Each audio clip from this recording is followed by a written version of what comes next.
Andrew Thorp King, failure. He wrote a book on failure. It's called Failure Rules. He goes through 5 of the lessons of the great rules that he's learned. He's been at the bottom. He's on government assistance. He's failed at personal, family relationships, businesses. He's a record label. He had record labels. He's a bodybuilder. He wrote spy novels. He's a fascinating man. And the book is really, really good. He's written it. I believe it took him over 10 years. Failure purifies. Nothing is safe. Money is spiritual. I'm not going to tell you the last 2, but just the lessons learned. Keep your attachments internal. Great quotes in there from, he quotes Tony Soprano. If you can quote the rules, you can obey them.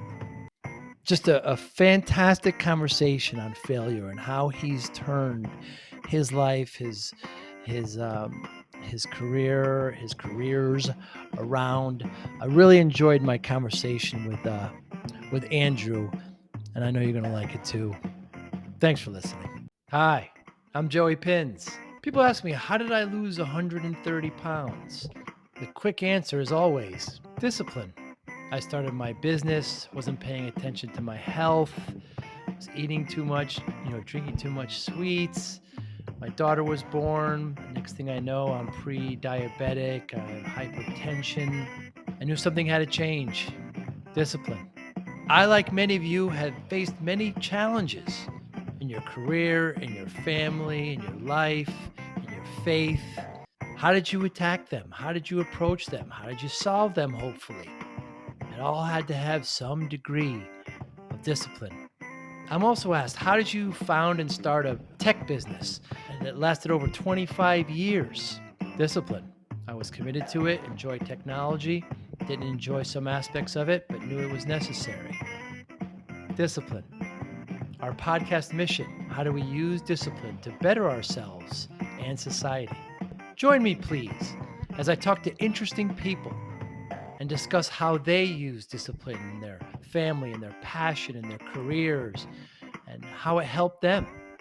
Our podcast vision, growth through learning from others. Joey Pinz Discipline Conversations. It'll be light and serious. Join us, please. Thank you for consideration. Awesome. Well, I'm glad to hear that you had a chance to read it, even if it wasn't the whole thing, and ready to get into it, buddy. Andrew Thorp King. Good to meet you. Yeah, nice to meet you. So at what point, what did it take for you to learn that failure was such a great teacher, or perhaps the best teacher of all? Well, going through a lot of it, obviously that's going to, inculcate my reaction towards it. But I think it was realizing that bold action and failure are, 2 travelers that you can't, pull apart. They travel together. If you're going to take bold action, if you're going to live your life kind of loudly and have an eventful life, you're also going to have to deal with failure. Now, obviously, you're going to try to avoid it, but you're going to have to deal with it. So, from a discipline perspective, it became clear to me after 2 or 3 failures, particularly some that were extremely stressful and instructive, that, I ought to step back and actually think about this more deliberately and kind of create some discipline around how I anticipate failure, plan to metabolize it, leverage it, and then kind of, like Nassim Taleb writes about in Anti-Fragile, use it as a mechanism to not only be resilient and get up from it, but to grow from it and gain from it, gain from that which harms you, like a hydra multiplying in strength afterwards. So again, this isn't failure porn. I'm not advocating to induce failure, go after it, inappropriately celebrate it. But I think that we don't teach in our culture enough that this is part of the road if you're going to try to do something difficult. If you're going to try to do something that might have a chance to actually utilize your full talent stack and allow you to really, put out your highest usefulness in the world and the most unique output. That if you're going to go that path, that kind of off-road path, you ought to think about failure and how you're going to encounter it, ahead of time.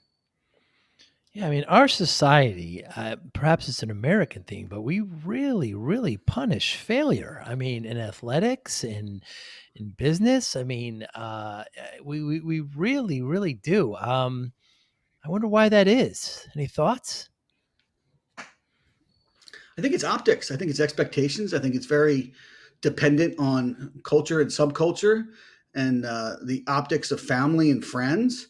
And, I think so many people, when they're thinking about life direction, who they want to be in the world, who they think they ought to be, who they think is going to be their most representative self, they kind of put trial balloons out to the wrong people. They Mm, put them out to the people that happen to be around them, the family they happen to be born into, the friends that happen to be, naturally around them. Not the family and friends are at all bad; they're great. But I think that sometimes when we have these decisions to contemplate, we need to deal with them a little more in secret. We need to be reflective and kind of be non-attached to the external noise. Not that we don't take input from key mentors, but we need to be a little more choosy about that.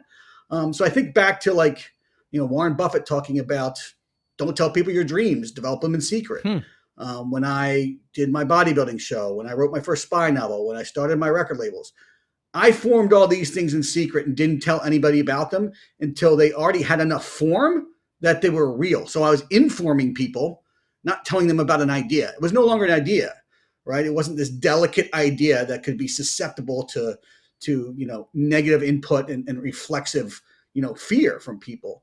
And I think so many people get to that point, they voice an idea quickly because it just came to them and they're not sure about it.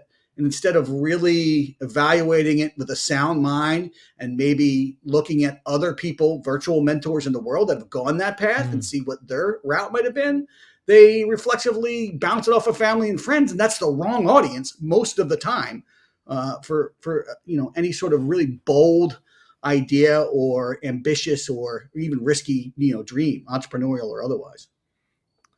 Yeah, I know we both talked to people who had bold ideas, but didn't want to move forward with them because of failure, afraid of failure. And I was fortunate. I started my business when I was very young. I didn't have any kids. I didn't have a mortgage. Didn't even have a car payment, if I recall. So I was just had an old beat up car. So I wasn't afraid to fail. At a certain point, Yeah. but others are may be afraid to do so because of such logistics put on. You mentioned record labels, spy novels, bodybuilding, such a fascinating. I want to talk about the record label business. How is the record industry? How is it? Sure. So, I mean, I'm in a very specific space, Yeah. right? I'm in underground metal, hardcore, and punk rock. So it's not really representative of the overall music industry. It's its own tribe. Been doing that for over 20 years with various intensities. Sometimes I'll pause for several years and I'll engage some bands and put out a batch of records and then pause for another few years. And that's usually how I do it. But, on the aggregate over the past 20 plus years between two record labels with two different aesthetics, I've released over 100 records. And I think these days it's very different Mm, because I think it's artists are in an amazing place where they've had so many gatekeepers dismantled hmm, from disintermediation, which is amazing. It does make record labels less needed, and I don't mm. think that's a bad thing. I think it's a great thing for artists, but they are still needed sometimes for branding and particularly for financing. Right? I mean, Right. if a band needs to raise a lot of money for manufacturing, these days it's usually just physical vinyl that they'll sell on the road, sometimes CDs or merchandise, or they need money for marketing or advertising, or just to tap into the infrastructure of a record label that knows the nuances in and out of marketing and has a connection, has that piping in there. So, I think there's still a place for that, but it is less and less. There's more power to the artist. And so Hmm. I think this is actually a great time for artists, a tougher time for record labels, but they're certainly not, out of having any fit in the ecosystem. One of my favorite quotes from Prince. They asked him, how is the record business, and his reply was, "I'm not in the record business. I'm in the music business." Right. Right. Well, and it's like anything else, right? You think about, I think a lot of people, particularly artists, they get into a space and they think of it very kind of in a siloed way. Like, I'm an artist, I make music, I Mm, sell music. or me. I'm writing a book. I'm selling books. But the reality is, I'm not selling books. I'm selling a message. The book is just one primary springboard to get that message out to the world. I'm also doing videos. I also have a soundtrack playlist attached to the book. I Yeah. also have a merchandise line that echoes the ethos and the slogans of the book. So you have to have a portfolio pursuits mindset. Thinking of like Walt Disney, where his main thing was movies, right? But guess what? Guess what finances movies when he was broke? It was the money he made off the watch with Mickey on it. It was this ancillary, adjacent possible, a productized watch with a mouse on it that ended up being the thing that financed the rest of his vision. So you got to think wide. You got to think with different tentacles, and build for that type of redundancy. When you're an artist, when you're an entrepreneur, you can't just think just siloed, like I do this. This is what I do. You have to kind of really broaden out, from the get-go and design it that way. Andrew, your book, your failure rules. I mean, incredible. Just so many nuggets. You go through 5 rules, and you have some great points along with them. But one of the and your videos on YouTube are excellent done. They're cut Thank really you. well. They whip back and forth. It's hard to stop them. My favorite is PMA, the positive mental attitude, and of course you're such an advocate. I believe you got a tattoo of it as well. Let's talk I about do. positive Yeah. mental attitude.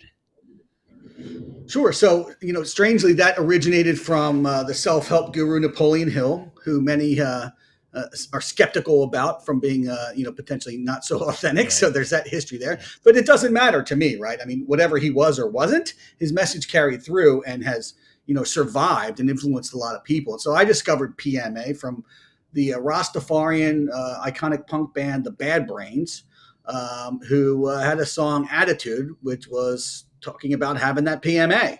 And that was a strange kind of injection into the punk rock scene, which was often steeped in nihilism and rebellion. Of course, it's punk rock. But the Bad Brains brought in this positive mental attitude kind of ethos.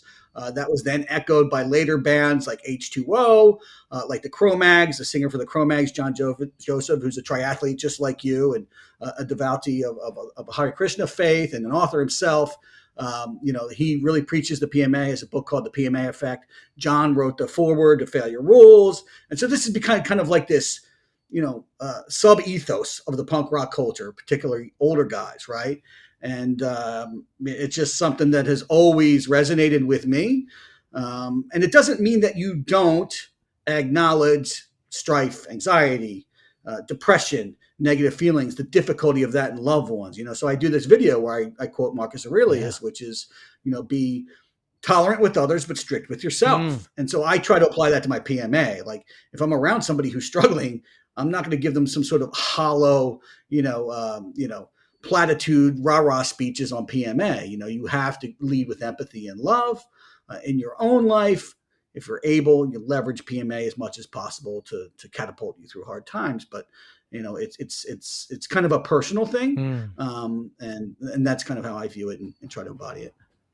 Your number one rule: failure purifies. The nugget that I just had to kind of keep rereading and pause and come back to was keep your attachments internal. It's kind of what you just said with Warren Buffett. You don't tell anybody with your dreams. Very, very poignant. Yeah. So, I mean, I think that's something I learned from being in various states of ascension and collapse over the first 2 decades of my adult life, 20s and my 30s. Having risen and fallen many times, having moved more times than I can imagine for various impetuses, and going in and out of very different socioeconomic states. And you just learn to have this nimbleness where you're not attached to anything. I live in a very nice house now. I drive a Cadillac. I smoke 3 cigars a day. I have a hot tub. But if tomorrow something happened where I lost all that, I am fully intact, spiritually, mentally, emotionally. I enjoy the challenge of change, of rebuilding. I think of the Maharal of Prague, the Jewish mystic who talks about letting the spiritual lead the physical and not letting the physical lead the spiritual. I think of the non-attachment principles in Buddhism, and being conditioned by impermanence. I think of the Apostle Paul and his emphasis on being content in all things, whether you're rich or poor, whether you're free or in prison.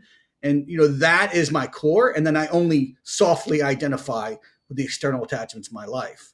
At least I try to. Obviously, I'm not perfect, but that's my disposition that I aim for. And I don't try to attach myself too much to anything that can be taken away, that can be destroyed, that can be dismantled, that can be reshuffled by external forces. It's interesting. As I get older, I find myself being more of a minimalist. I just have accumulated all this stuff, and I find myself giving it away and just don't need it. I do a decent amount of traveling for work, and I said, if I can be away for 3 days and not have this stuff, why do I have it at all? And it's separating yourself from these attachments. Just not necessary. How did you get into spy novels? All right, that's an interesting question. So, yeah, I think it was at a time in my life where, again, things were falling apart. Right, I had shifted away from doing my record labels full time because a lot of trouble I had in that business, and I shifted from doing it full time and having it more being like a passive ownership of IP rights, and had to lay off all my staff and pursue another career path. Got into finance, started my own financial planning practice. So again, hunting and killing every day, no guaranteed salary. I was in the Midwest. And that takes 3 to 5 years to really build that up in a stable way. I was 2 years in when the 2008 financial crisis hit. I was in the auto belt, Toledo, Ohio, close to Detroit. As goes Detroit, so goes Toledo. Lots of Jeep workers. They're closing out their accounts, and I was working harder than ever. But my revenue / income started going down, down, down. And so you can take chaos and negative circumstances, and you can do one of two things. You can sulk, or you can pivot, and you can find something else to dive into. So at night, when the kids would go to bed between 10 and 1 in the morning, I was reading a lot of spy novels and kind of having a healthy escape in that genre. Vince Flynn, Brad Thor, Ted Bell, Daniel Silva, those type of things. And of course, this is all, we're at the height of the post 9/11 anti-terrorism era, and, Kiefer Sutherland on 24 and all of that stuff. Right. So there's a lot of kind of, imagination attached to that zeitgeist. And I was reading them. I was like, I can do this. So I just started writing a spy novel. And, I started in 2007, didn't end up finishing it till 2015 amongst many life changes and starts and stops, and self-published it. And, that was my foray into that. I've written another one since that I haven't released yet because I pivoted to Failure Rules, but at some point that'll come out. So I haven't given up on doing that. But right now I am, I think, fully passionate and immersed in kind of evangelizing the failure stuff here. I mean, there's two different styles of writing, fiction and nonfiction, right? I mean, how did you do that pivot? That's incredible. I just did it. I see. I mean, so it's like when you read a lot of one genre, you start to get a feel on the rhythms and how to potentially approach it. And, I began pivoting to reading more nonfiction at some point. I don't even know how it started. I think it's probably reading James Altucher's book, Choose Yourself. And then Srinivas Rao's The Art of Being Unmistakable. Those two books really were the catalyst for me, getting the idea and feeling convicted that I needed to write a book of the value of failure, because those books had really touched me. And then I started reading like similar books, whether it was, Ryan Holiday or, even like from Rabbi Daniel Lapin, Thou Shalt Prosper, or Rich Roll's book, and just getting into that genre and finding the diversity in that. And I love the intersection of business and art and creativity, because, you have these business books that are all buttoned up and all suit-like and talking about how to succeed and don't mention failure. And then you have this whole genre where it's real. And success is part of it, and that's the goal. But success might be defined a little differently. And there's this mix of how do I also have meaning in my life and marry money with meaning, right? And that being more of a focus. You need the money, you want the money, but it's a byproduct. But the meaning is first and foremost. And discovering this world of thought really just enraptured me. And I internalized it, lived it out in my own life. And then I just began to document it throughout Failure Rules with my own story and, whole bunch of case studies with very diverse, focuses. Yes. Yeah. You make it sound simple, Andrew. Your second rule, nothing is safe. Perhaps my favorite. I mean, the points that I wrote down here to discuss. I mean, mind the failure inside. Glorifying safety produces shallowness. I mean, I got to take a deep breath after that. I mean, that's some deep stuff, my friend. Yeah. So yeah, we talk about minding the fire inside. So similar to what we talked about Yeah. before. Don't let it out prematurely. You are the keeper of your flames. Guard them.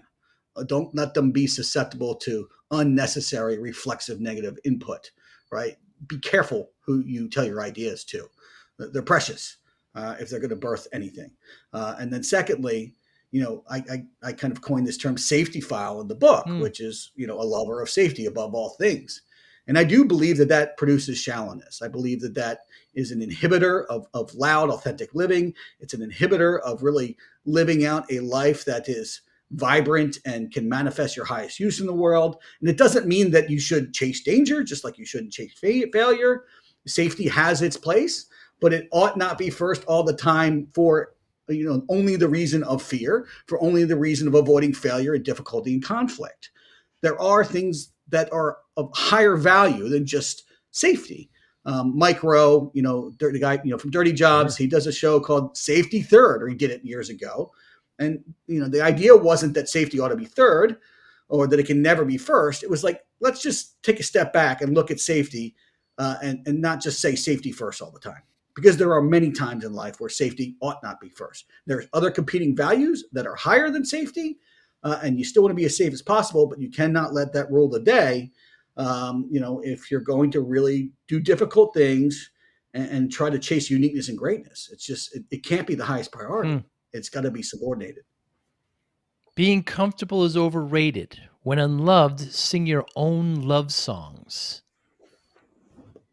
Does that come from experience, Andrew?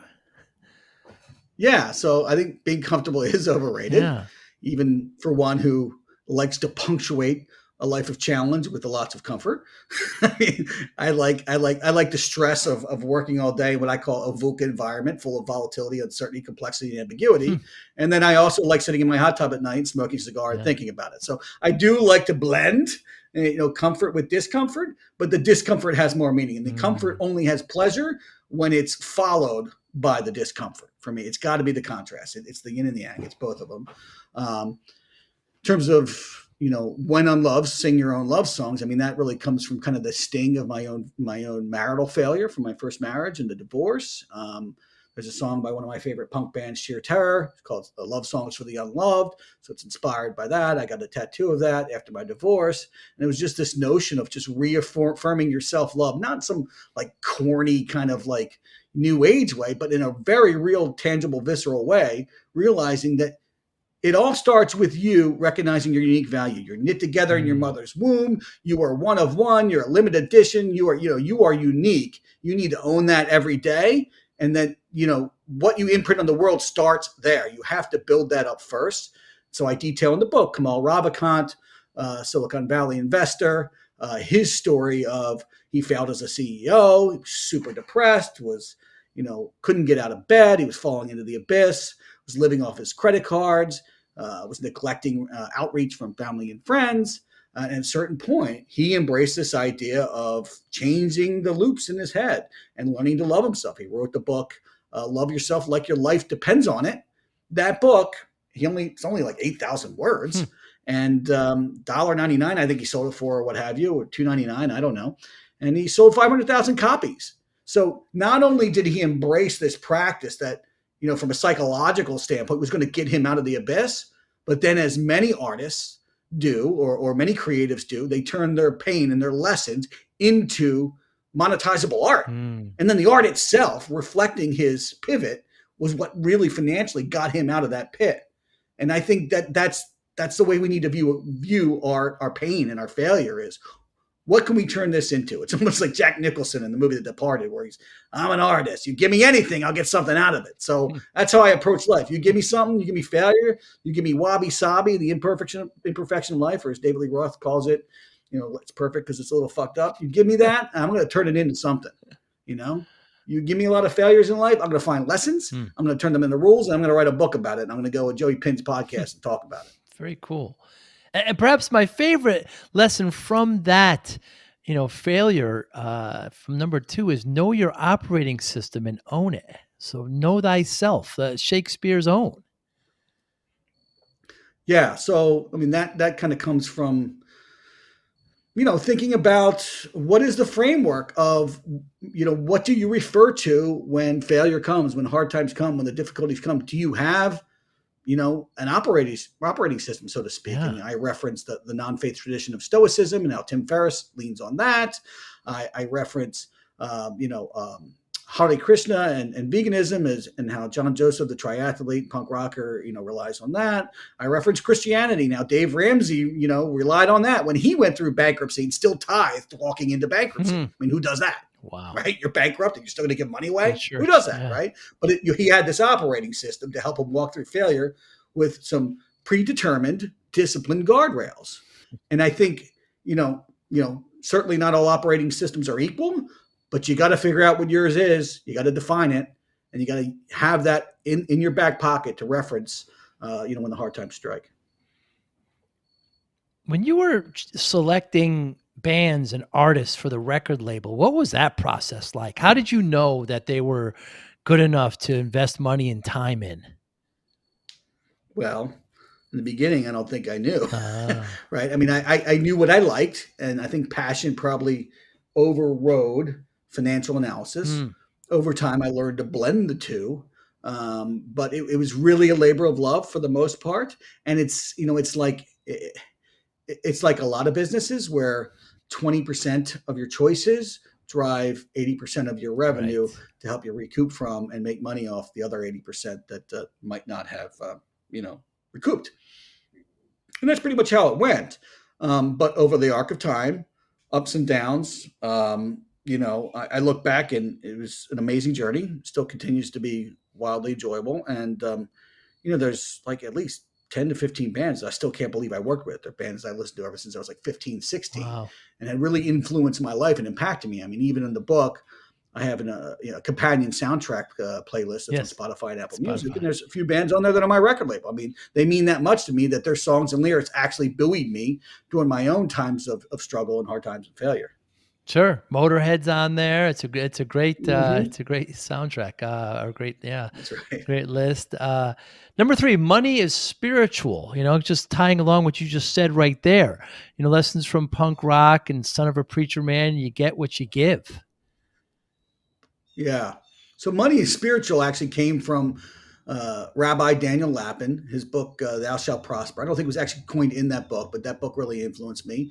And he said on an interview somewhere, he talked about how money is spiritual. And that really struck me. And so I thought a lot about that and how money is really, when used properly, it's a thank you note. It's an enabler of blessings. It's a multiplication of blessings.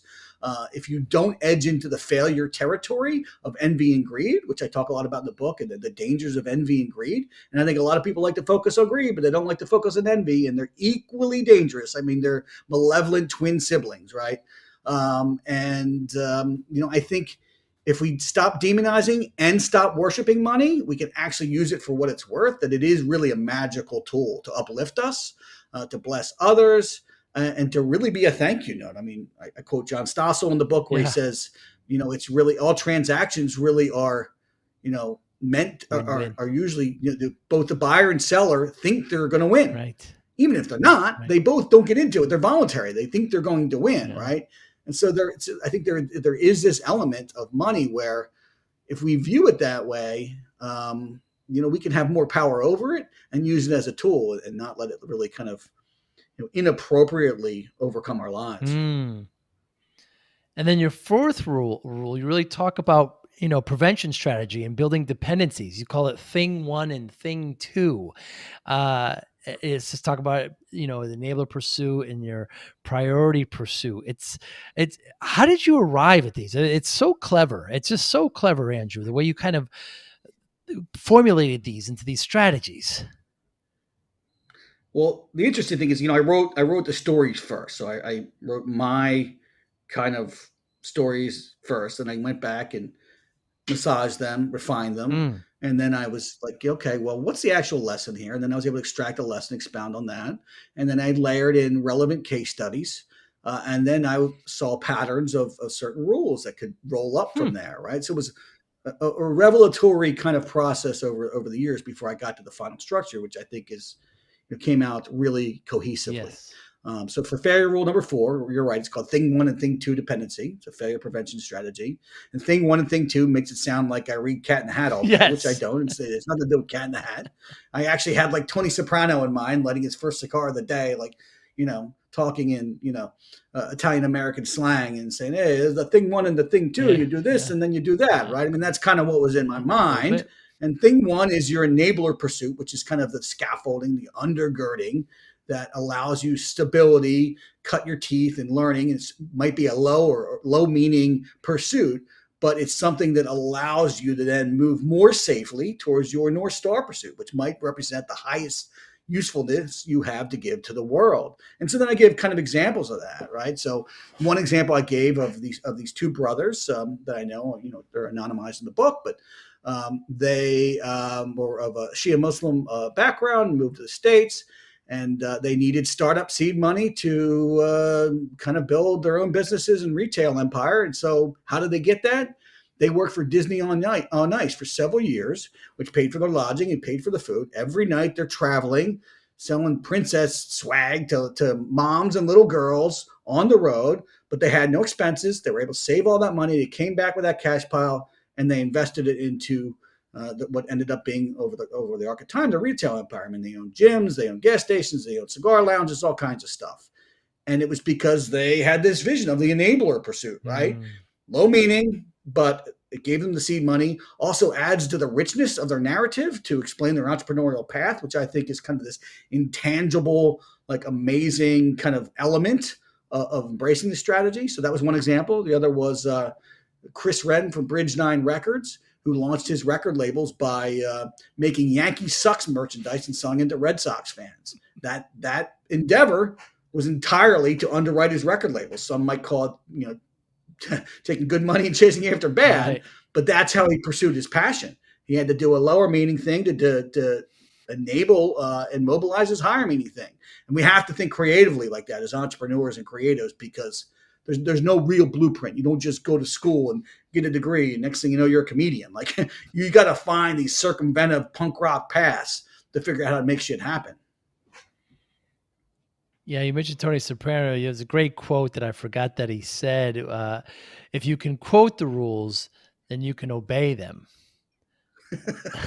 That's right. That's just it's wonderfully simple and logical. And number 5, you are not your failures. Impress management. Detach from the optics of failure. We just kind of talked about that in the beginning, how our society just kind of punishes the loser of a football game, or or whatever, the loser versus the winner.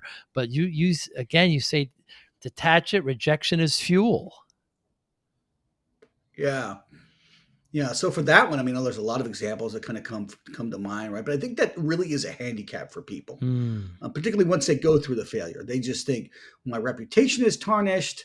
The perception of my talent and ability is tarnished by an event that may or may not have occurred because of my own dereliction or gaps in decision making. Sometimes that's part of it. Other times it's just the luck of the draw. It's just how the circumstances converge. And we really need to detach ourselves from our failure events, right? We need to have our own self-worth guarded from those events. Doesn't mean we don't learn from them. If we did contribute to their occurrence, then we need to evaluate that and try to correct that. Sure, of course. But I think it's particularly difficult for those that have ethical and moral failures to detach from the optics of failure. They got a tougher road to hoe. And so I detail one example in the book of ex-gang leader Elgin James, mixed race kid from New England. Actually, is the half brother of Jocko Willink. I've come to find out. Really? He was a gang leader of a straight edge hardcore punk gang. Straight edge is a subculture of hardcore punk that doesn't engage in drinking or smoking or some of them even, extra premarital sex. But they had kind of this Puritan bent on some of them, right? And this was one of that variety where they would, kind of terrorize anybody doing drugs or drinking at shows and beat them up. And then they got into extortion, and it got really, really negative and Wow. really, really ugly. I mean, it was a gang. They were on an episode of Gangland on the History Channel. And Elgin was like the founder. It was called FSU, which alternately meant Friends Stand United and fuck shit up. But then Elgin's path changed. He denounced violence, denounced the gang, and had the courage to like see himself differently, deal with the consequences of his past, but also move forward and craft a new reputation. And realizing he is not his failures. Failure rule number 5. He ended up going to Hollywood, becoming a screenwriter. Robert Redford became his mentor. Wow. He ended up writing scripts for, I think, Lowriders was one, and then more well-known, he wrote the Mayans MC, which is a spinoff to FX's Sons of Anarchy. He did end up going to jail for an extortion charge, and on the day of his sentencing, he kind of talked about the paradox or the irony of him going away on the same day he got to deal with Universal Pictures and the juxtaposition of his old life and his new life. So it's like stories of that, like that, where he had the courage to deal with his failures, own them, but also realize you are not your failures and move forward and find a path where he actually could manifest his highest uniqueness and calling in the world. And so those stories to me are kind of inspirational, kind of really illustrate, what I mean when I say, you are not your failures. That's failure rule number 5. You need to understand that. When you hit a rock, let it push you to a new stream. Yeah. That's nice. Yeah. So, I mean, I think that's somewhat of a common, word picture to understand. But it's this idea of like, kind of like when you're in a car and you hit black ice, you don't want to put the brakes on. It's actually going to make it worse. Sometimes you just got to submit to that, find out where it's going to take you. And that might actually be your safest path, even if it's still not very safe. And I think sometimes when we hit rock bottom, it's very similar. We might have a tendency to want to hold on to what is falling apart, to what is breaking away, to what is disassembling. And sometimes the best thing is to do is actually hit the rock and see what new stream it pushes you into, and then embrace that new stream with openness and curiosity and find what that next version of yourself is going to be as you fall into that new stream and stop clinging to the old that is being broken away, sometimes without our understanding as to why. I mean, there might be a divine purpose that is happening. And, if your inclination is to even believe in such things, right? So that's really the concept of that chapter. And perhaps my favorite quote in your book from the wonderful, wonderful comedian, divorcee, victim of anti-Semitic bullying, and aluminum side salesman, of course, Rodney Dangerfield, if you'll indulge me. I told a psychiatrist that everyone hates me. He said I was being ridiculous. Everyone hasn't met me yet. Right. Wonderful. Right. Yeah, I mean, he's an interesting case study, right? But the fact that he was like in his 50s and he's, divorced and, he's all this family history or this, childhood history of being bullied for being Jewish and he's got that inside of him. And, but, he did not give up on like this internal spirit voice, calling him to a life of comedy. And so when it manifested, it was like this really unique blue collar, I call it failure comedy. It's failure humor, right?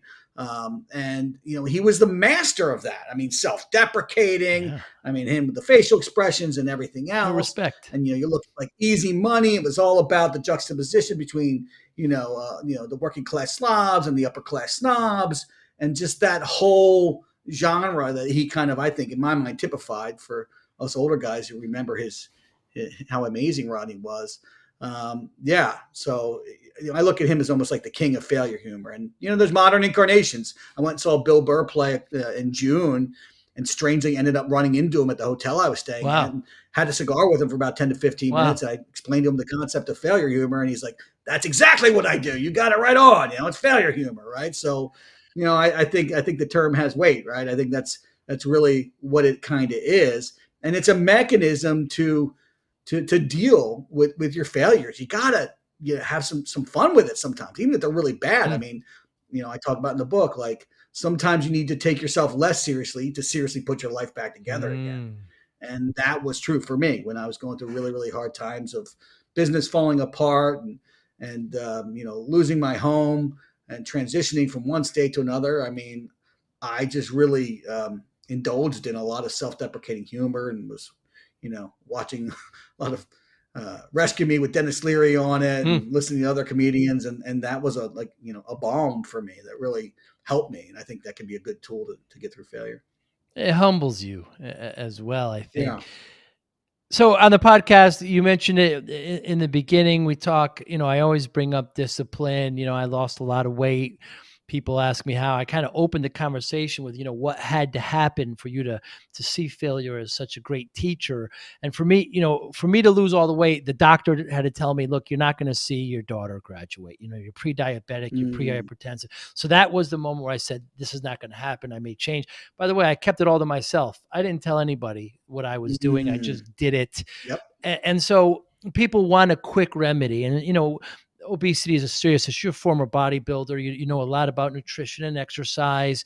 But more importantly, my answer is always quick to say discipline and focus. I wonder. I mean, you've gone through such bottoms. You were on assistance for a while, right? You talked about failures in your home and businesses. I yeah. wonder where it played a role then and where it plays a role now. I think the biggest discipline for me is no matter how busy I get, how wide my pursuit stack stretches, particularly in the good times, which I've had for quite some time Hmm. now. I'm thankful for, is to always reserve dedicated surpluses of silent time. Hmm. Whether that's through exercise, going on a bike ride or a hike, or lifting weights, or hanging out in my hot tub and having a cigar.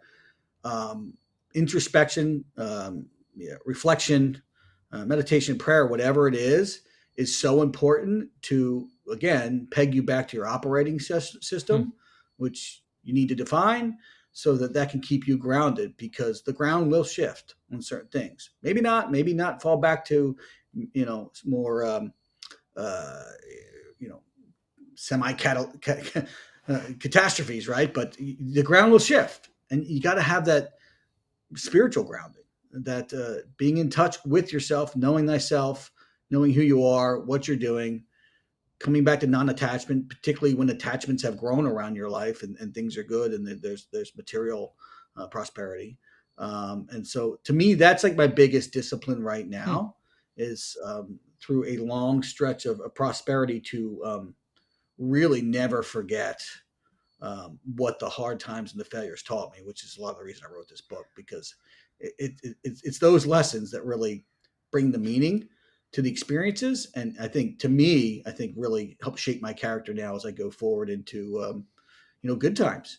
Um, it's, I think that would be my biggest discipline. Yeah, it's a fascinating take. And just the discipline of failing fast, learning, and moving on.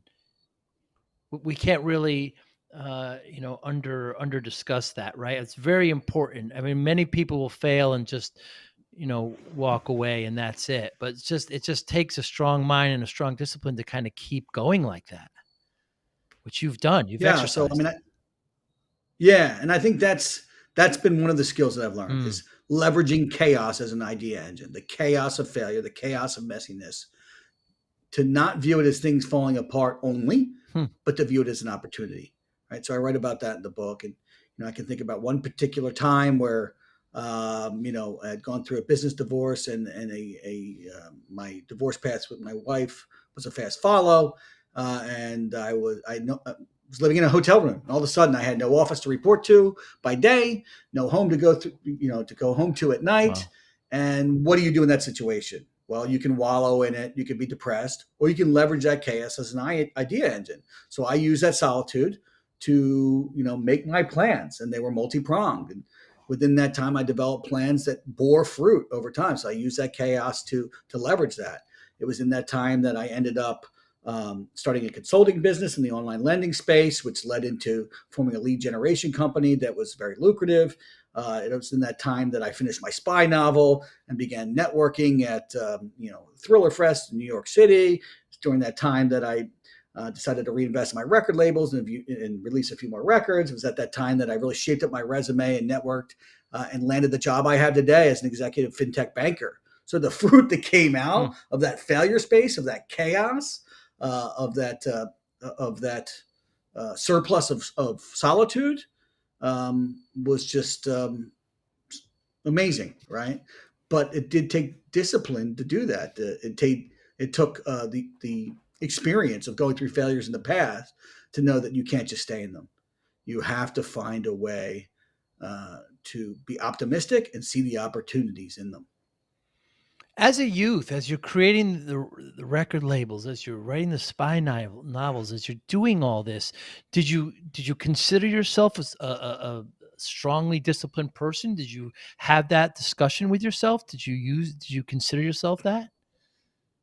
Yeah, I think I did. Yeah. I think I did for sure. I mean, I do get compulsive when I get excited and passionate about something. I mean, whether it Bodybuilding. was training for bodybuilding Yeah. or when I was doing the record label. I mean, I remember one band that was really popular that ended up being a really high selling artist for me when I was courting them and trying to get them to sign with my label. One time, the guy called me back. He said, "Man, your drive is insane. You've left like 3 messages on my phone every day for the past 15 days, Wow. So yeah, a little compulsive at times. I've tempered that now as I've gotten older, but there was just this relentlessness in me when I was after something, and it's I don't know if it's just discipline. It's probably a combination of discipline and Drive, passionate compulsion passion. Yeah. Yeah, and absolutely. drive. Yeah, Andrew Thorp King, what motivates you?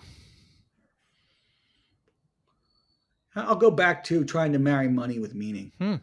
I think that a lot of people sacrifice one for the other. And I think if you have money and no meaning, there's going to be an emptiness there that's going to be hard to sustain. And I think if you have meaning with no money, there's going to be a struggle there that's hard to maintain. Mm. And so for me, trying to continually balance, money and viewing it as spiritual, avoiding the edges of greed and envy, and at the same time trying to maximize meaning in my life so that I can really, fulfill my highest purpose. Um, that drives me balancing those two things to live a full, authentic, big, loud life? Hmm. And how do you measure success? That's a very good question. So I actually define that in the definition of terms in the book, Yeah. and I define it uniquely. Where success is not a worldly success based on your net worth. It's not based on what you have.